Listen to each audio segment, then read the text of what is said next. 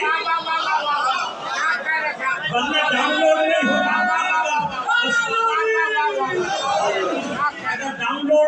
Down load نہیں ہوگا۔ اب اگر ایک دفعہ ڈاؤن لوڈ ہو جائے اور آپ دوبارہ مجھے بھیجنا چاہیں تو بھیجو گے کیسے؟ کہ لفافے میں لپیٹ کر بھیجو گے؟ لفافے میں نہیں جائے گی۔ نماز پڑھ کر بھیجو گے؟ نہیں جائے گی۔ روزہ رکھ کر بھیجو گے؟ نہیں جائے گی۔ جب تک اپلوڈ کرنے کے لیے دوبارہ اسی ڈیوائس کو استعمال نہیں کرو گے، نہ ڈاؤن لوڈ ہوتا ہے نہ اپلوڈ ہوتا ہے۔ تو جب آ گیا امر دین کی شکل میں تو ہم تک پہنچ گیا معصوم کے ذریعے سے۔ اب دین نے کہا نماز پڑھو، ہم نے نماز پڑھ لی، کہا روزہ رکھو، ہم نے روزہ رکھ لیا، کہا زکات دو، خود دو، جہاد کرو، پروردگار سب کچھ کر دیا، لیکن معصوم کے پاس نہیں جانا چاہتا، شرک آ جائے گا۔ بغیر معصوم کے تیرے پاس بھیجنا چاہتا ہوں تو جواب یہی آئے گا نا، جب دین ڈاؤن لوڈ بغیر معصوم کے نہیں ہوگا تو کوئی عبادت بھی معصوم کے بغیر اپلوڈ، معصوم کے بغیر نہیں جائے گی۔ جتنے مرضی سجدے پڑھنے یہی رہ جائیں گے، جتنے مرضی حج کر لے سب رہ جائیں گے۔ بس معصوم کا دامن ہاتھ میں ہو تو خدا تک پہنچا جاتا ہے، معصوم کا دامن نہ ہو سب زمین پہ رہ جاتا ہے۔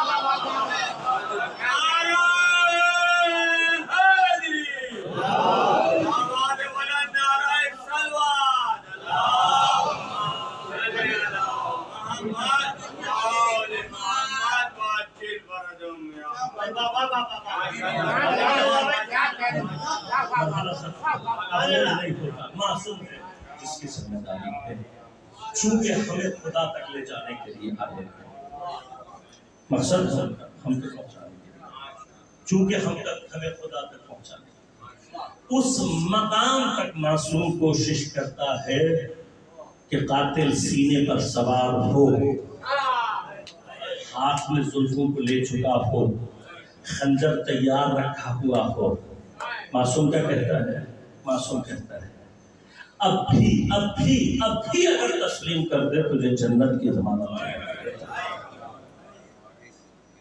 خدا جانا ہے، خدا کی رحمت کو اگر دیکھنا ہے کربلا میں یہ منظر آ کر دیکھو۔ کس سے کہہ رہے ہیں؟ جس نے حسین کے سارے اصحاب کو قتل کر دیا، یہ وہ ہے جس نے حسین کے علی اکبر کو شہید کر دیا، جس کی وجہ سے قاسم ٹکڑے ٹکڑے ہو گیا، جس کی وجہ سے اونو محمد شہید ہو گئے۔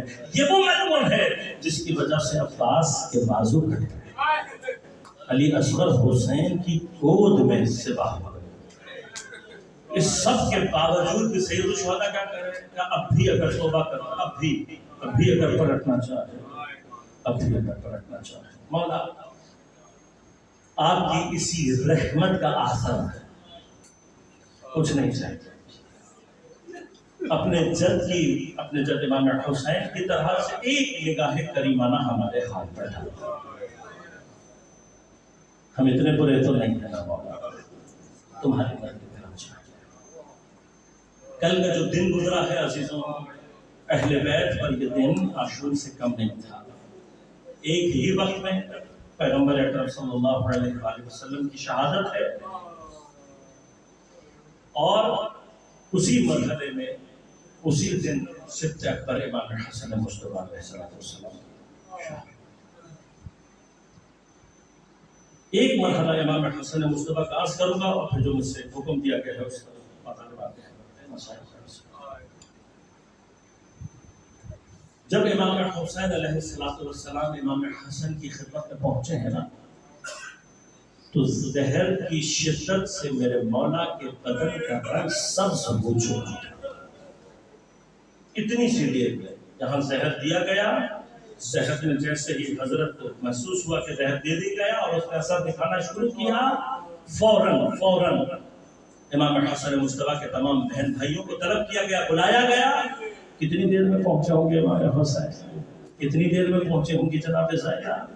اتنی دیر میں اتنا شدید زہر تھا کہ میرے مولا کے بدن کا رنگ سبز ہو گیا، دہن اتھر سے خون جاری ہو رہا۔ اور پھر حضرت کو قے کا احساس ہوا تو جب جناب زینب تشت لے کر آئی ہیں تو تاریخ نے وہ منظر دیکھا کہ مولا کو قے کے ساتھ جگر کے ٹکڑے کٹ کٹ کے کشت کیا۔ جب یہ مقام، یہ منظر جناب سید الشہداء نے دیکھا، جب نگاہ پڑی ہے بھائی کے اس حال پر، تو کہتے ہیں امام حسین نے رونا شروع کیا۔ بھائی کا حال سید الشہداء سے دیکھا نہیں جا رہا، اور بھائی کی اس حالت کو دیکھ کر جب امام حسین نے گریہ کرنا شروع کیا تو تاریخ نے عجیب الفاظ لکھے ہیں کہ جب امام حسین کو گریہ کرتے ہوئے دیکھا ہے نا، جب امام حسین کو گریہ کرتے ہوئے، تو کچھ دیر کے لیے امام حسن اپنی تکلیف بھول گئے، اور ایک مرتبہ امام حسین کو مخاطب ہو کر کہتے ہیں اے میرے بھائی تو گریہ مت کر، اے میرے بھائی حسین تو گریہ مت کر، تو مت رو، کیوں مت رو؟ کلا یومک یومک یا ابا عبداللہ، اے میرے بھائی حسین تیری مصیبت جیسا دن کسی کا دن نہیں ہوگا۔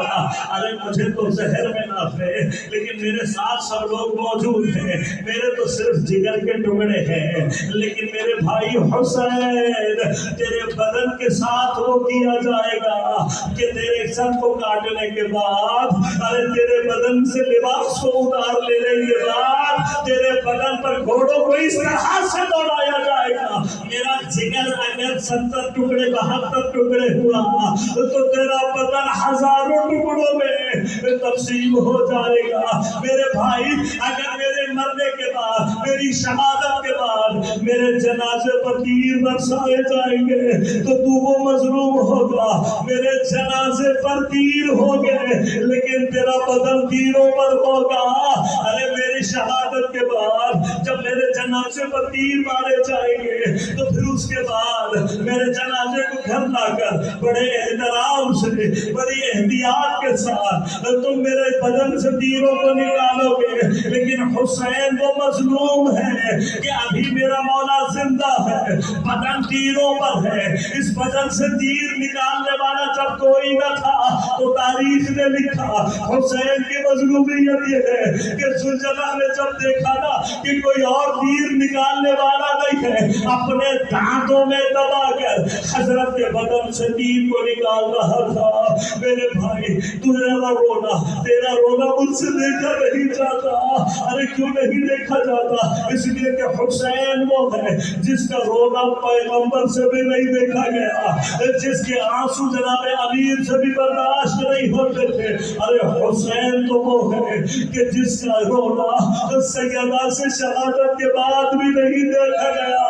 ارے میرے مولا نے جناب سیدہ کو روتے روتے غسل دیا ہے، غسل دیتے ہوئے دھارے مار مار کر رویا ہے میرا مولا، لیکن غسل کے بعد جب کفن دے کر آخری مرحلے پر سیدہ کے جنازے کو رکھا ہے، ایک مرتبہ اپنے بچوں سے آ کر کہا آؤ اور آ کر ماں کا آخری دیدار کر لو۔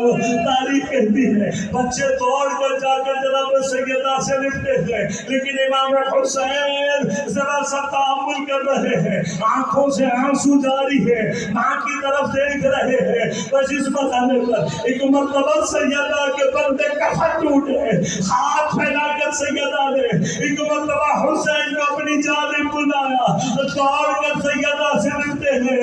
ارے حسین کا رونا سیدہ سے نہ دیکھا گیا، ارے سیدہ نے اپنے ہاتھ پھیلا لیے، لیکن مظلوم حسین وہ ہے جسے کربلا میں جگہ جگہ رلایا گیا۔ ارے کبھی حبیب کے جنازے پر رویا، کبھی علی اکبر کے جنازے پر رویا، کبھی قاسم کے رخسار پر رخسار رکھ کر رویا، ارے عباس کے جنازے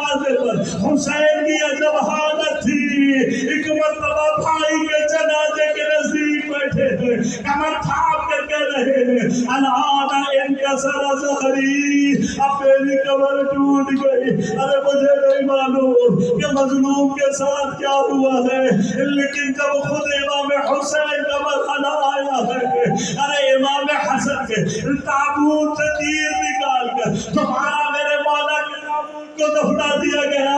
حسین وہ مظلوم ہے جس کا جنازہ 2 دن تک کربلا کی خاک پر پڑا رہا، تابوت نہ اٹھ سکا، اور جب 12 محرم کو امام سجاد آئے ہیں تب بھی حسین کا جنازہ نہ اٹھ سکا، اس لیے کہ یہ وہ جنازہ تھا جو سید سجاد نے اٹھایا نہیں ہے، بلکہ ایک مرتبہ چٹائی منگا کر میرے مولا نے امام کے ٹکڑوں کو جمع کر کے چٹائی میں لپیٹ کر دفنایا ہے۔ ارے ہم مظلوم کا تابوت اٹھاتے ہی اسی لیے ہے، یہ وہ جنازہ ہے جو اٹھایا نہیں۔